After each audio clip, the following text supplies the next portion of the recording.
नमस्कार मंडळी, आपण बघू शकतो मी माझ्या गावाला आहे. माझ्या बाबांनी मला इकडे मधाच्या पेट्या दाखवायला आणल्या.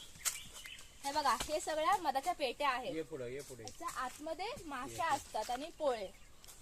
हे बघा, ही सगळ्यात मोठी पेटी आहे. इकडे जे दिसते ही एंट्रन्स आहे मधासाठी, मधमाशांसाठी, आणि आतमध्ये मधाचे पोळे असतात.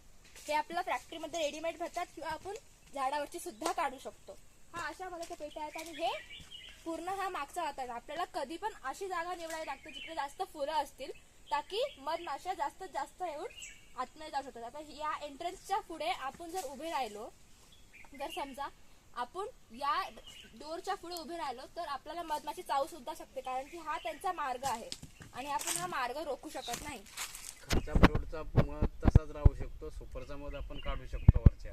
हे बघा, हा जो आहे ना, हा खालचा, सुपरचा हा. मध बोलतात. हा आपण खालचा तसाच